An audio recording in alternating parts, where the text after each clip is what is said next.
What's going on out there, YouTube family? This is Sammy Lega here representing TeamJVS. I'm back here again for another movie review. The name of this movie is called Vengeance is Mine, All Others Pay. All others pay. Cash. This is another TIFF, Toronto Film Festival 2021 presentation that we are, TeamJVS, are actually covering. I just got done looking it. And the interesting thing about this one is that it was shot like the old 70s and 80s style of, I guess, action flair and sometimes action martial arts films. This is an Indonesian film, but it's with 16mm camera footage. So you got the main character, Ajo, which the only thing we know about Ajo when we first, see him is that he might be slightly crazy, because you see him in this race to try to play chicken to see who's going to get the bottle first. And he is pretty much fearless. Like he is untamed. Like he's, gets in fights, like he puts himself in situations, but he also has a, shall we say, man problem that he can't get over. He can't stop. Like there's nothing that he can do about it, and it's putting him in a bad situation.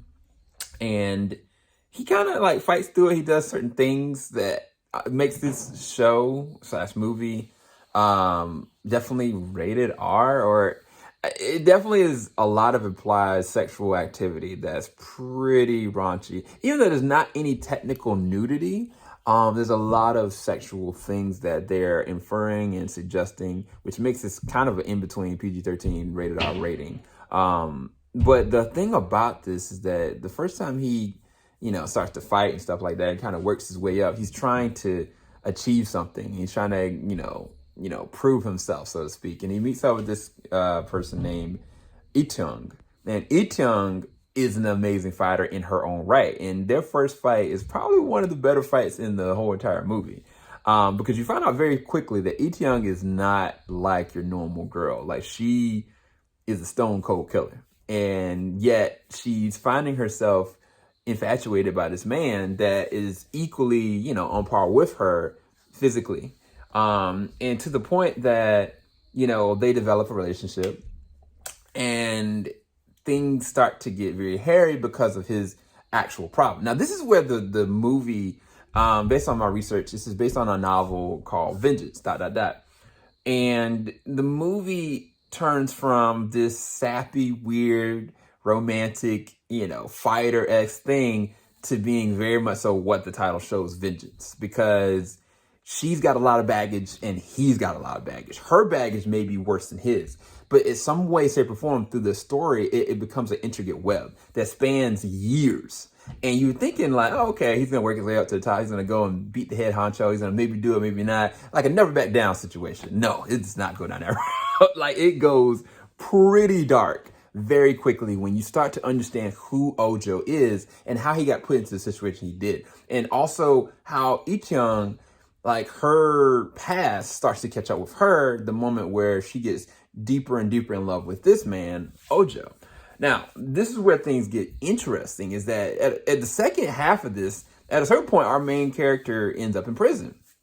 And you think the story kind of goes from there, but no, like, he progresses as a character very well. Like one thing I'll say is as cheap this movie feels sometimes, is like sappy as the context is sometimes, the main character, Ajo, you see his transformation. Like, he becomes a whole character. And I think that in its own right is commendable, because the actor does a really good job sticking to his guns, but also seeing the transformation as him as a character, from this, fearless fighting man to this, wise, understanding, empathetic individual. And then the weird thing is the opposite may be said from Iteung. And I think that she does the actress plays an amazing job with conveying so many different ranges of emotions that she's going through as well, given their circumstance and their situation, just partnering together. It's kind of like, it feels like a Romeo and Juliet situation, mixed with hard-boiled, mixed with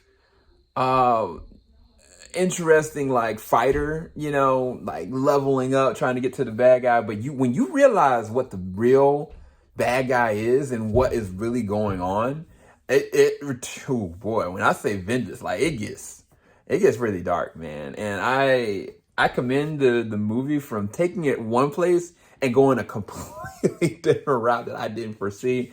I'd rest this at a 7.5, 8 out of 10. I was pleasantly surprised by it. The 80s and 16 millimeter camera didn't really vibe with me. Certain action moments is cool. Some of them were choreographed really well. And I think the performers did a really good job in them in their own rights for the actors and actresses.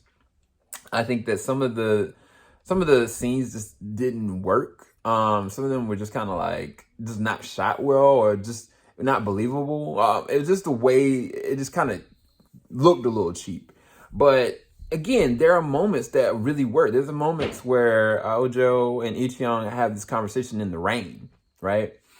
And it gets really heavy really quickly. There's another moment that takes place with Iteung confronting somebody in this area, in this room. And there's this really weird... Oh, that's the other thing about this movie. That there's a supernatural element to this movie that I have no idea. Like, it's not enough for me to sit there and talk about. But I will say that it's handled with tact, but at the same time, it was unnecessary. And I don't completely understand it either.